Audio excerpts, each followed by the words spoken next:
So this is going to be a bit of a personal video, and hopefully not too self-indulgent of one. I want to start out by saying that I recognize that I live in an amazing time in history, despite the recent virus outbreak, of course, and that I, being in a first world country of America, have a lot of luxuries, not the least of which includes internet access and this YouTube page. I have never starved or have been forced to be homeless, and I know many people in the world have it way worse than I do or I ever will. So I want to get that out of the way. This isn't a pity me video. This is just a video letting you guys know my thoughts and feelings regarding a couple of subjects, and to get into that, I have to get into my past experiences.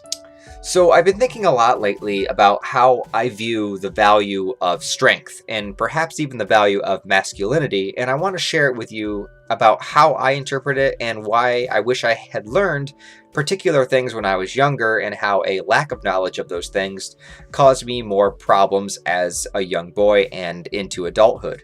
Now let's just start with the age-old tale. I was a young weeb with no siblings and very few friends. Now, I want to say also that my parents did the best job that they could with the knowledge and experiences that they had and were limited to. My depression and anxiety issues were not their intent, nor do I blame them or say that it's their fault in any way. I know that my parents loved me, and that's more than some people get. And if that's you, you have my deepest sympathies and respect. But here's the thing. I was always small, shorter than the other kids, scrawny, weak, also a ginger, and to top it all off, I was into things like anime and comic books, and this was before the MCU, so comic books and nerddom were not considered cool or mainstream by any means. In other words, I was an easy target. I was picked on relentlessly, and I hated school because of it.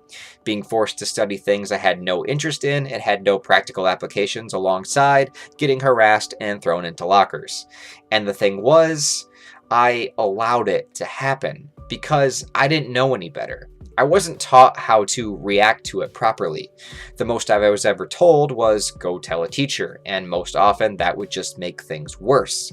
Because one, the teacher probably wouldn't really do anything, and two, you aren't standing up for yourself by doing this. So compound that with coming home and having no siblings to interact with, being alone in my room, and just dreading the following day.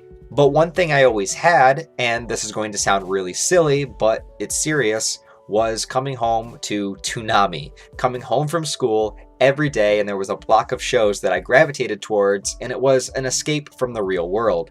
But the show in particular that changed it all for me was Dragon Ball Z. And it will always hold the top spot of my favorite anime of all time because of how closely I connected to it. Because Dragon Ball Z was the beginning of what I would ultimately grow towards. Now stay with me here. What I saw in Dragon Ball Z were characters that were facing down these overwhelming, impossible odds. Villains that were hundreds of times stronger than them. But these characters didn't just roll over and take it. They didn't allow it to be the absolute truth. But in order to combat these overpowering odds, they had to train. And they had to realize that their current state was not strong enough to deal with the current circumstances. And in order to become stronger, they had to put in the work. The villains weren't just going to go away. In order to stop them, the heroes had to become better. They had to stand up for themselves and for others weaker than them. And because of Dragon Ball Z, I had my parents sign me up for a martial arts class, and here I learned the beginnings of strength and discipline. See, here's the thing. Fear can absolutely rule your life. And I was scared. I was scared of getting in trouble. I was scared of speaking out, and scared that I would be made a fool of. And the more scared I was, the more of a fool I became. I lost confidence. I lost trust in myself, and it wasn't a night and day switch for it to come back. And to this day, I still struggle. But being sheltered, I was never shown the value of this confidence, this value of strength. So what does strength mean to me? I think strength is the ability to embrace your inner masculinity and channel it into what it means to be a leader. A positive role model, someone in command of who he is and what he wants, and doesn't allow others to bring him down, even if it means getting hurt. Yes, this also means to build yourself physically. Physical and mental are interlinked in my mind. The body is the mind is the body. So you must be physically and mentally as strong as you can possibly be. I think this is the beginning basis for finding the purpose in life. See, and stay with me here for this next part. You might not agree, but this is just my thoughts. See, inherent in all of us men is what I'll just call rage, because there's not really another term to give it right now. It's the feeling that we want to be in some kind of action. It's what makes us want to wrestle and play and be violent and play violent video games and try to be tough and try to show each other how tough we are. It's just in all of us. And there's this obviously a biological benefit to this, as we would need to access this part of us to hunt, to survive, to battle. But we can simplify it by saying it's protection and provision based. Protection meaning protecting ourselves, our values, and our loved ones, and provision being to give our hearts and give our minds to what we hold dear. This can be our vision or our dream, or again, just our loved ones.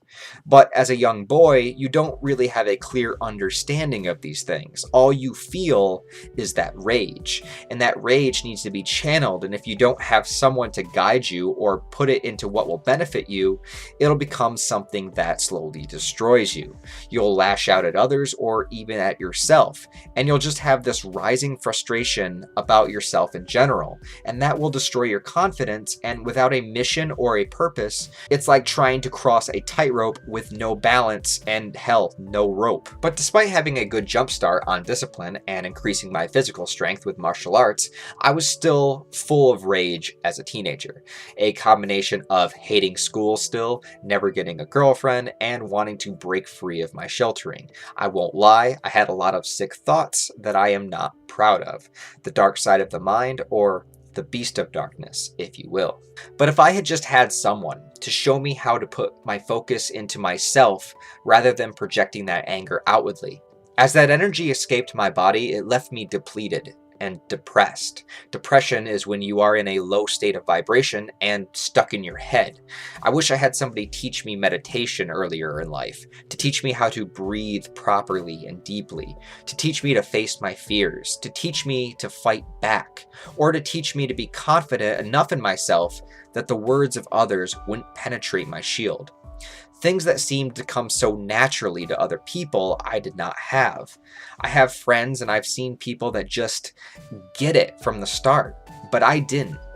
And simple things like learning about nature and how things would actually be useful, how to grow food, how to survive alone, how to use weapons, how to lift weights, how to fully embrace my human body, my mind, and my soul. Things to lead me into that positive direction of having a full grasp on everything around me and within me. But I was so low in myself that I constantly sought validation from others, and most particularly from girls. I think I felt like if I could prove to the world that a hot girl would want to be with me, then I would be worth something. But it only led to broken hearts and sexual frustration. The thing was, I wasn't building myself, I was building an image, something imaginary and abstract. That's why there's no satisfaction in it or any other momentary bliss that disappears the moment that it's gone, and then it leaves you depleted of energy. Things that deplete you build up over time, and you won't notice it at first, but as you are depleted of energy more and more slowly, then you begin to feel the overwhelming weight above you. So all these mental issues culminated into depersonalization disorder and more. And I was in my mid-20s before it finally came all together, and I said, no. I drew my sword that I had been forging for decades, and I drew a line in the sand. I knew that I had to build myself towards something, and I didn't know what at the time, but I was suddenly consumed with an encompassing determination. I, perhaps foolishly, moved across the country by myself, facing my fears, doing things alone, and had this idea that whatever I wound up doing, I would do it myself. And it was this incredible learning experience. I threw myself into something dangerous, and I survived. I wound up broke and moving back, but you know what? It was all mine. I owned every single part of it. I wasn't angry at the world about it or hateful to myself. I put myself into it, and I'll get myself out. I embraced the warrior within, as I'm still doing now. See, I don't talk about it much, especially in the videos that I make, but this is a personal video already and we've come this far, so just to let you guys know, I also have a terrible nerve issue that causes me immense amounts of pain that shoots down my back, and it's almost a constant 24/7 experience. It might be something I deal with for the rest of my life. I've spent up to this point thousands of dollars that I don't really have on treatments, and mostly I just get dumb looks from doctors saying, I don't know how to help you.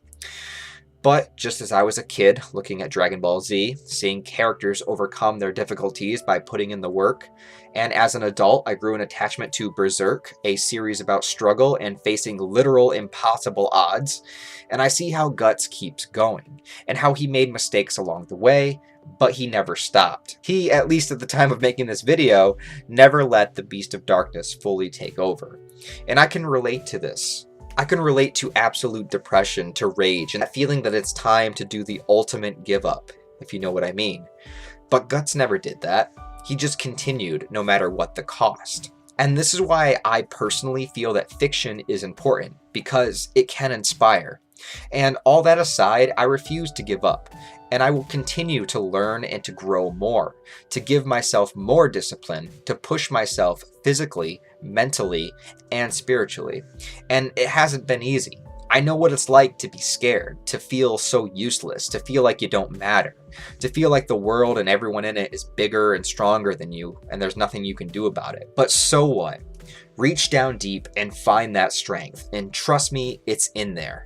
Make those mistakes, just do it, and own it when you do. Take full responsibility and don't blame the world, and then just continue from there.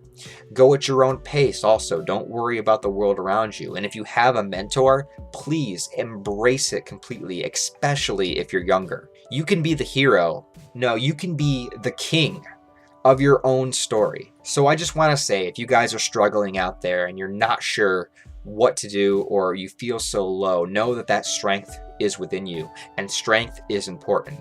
So keep going, my strugglers, because you are strong. I promise you. Thanks for watching this video. I really do appreciate it. It's something different. I haven't made a personal video in a long time, but I had a lot of thoughts I wanted to get out. So thanks for watching, guys. I'll talk to you next time.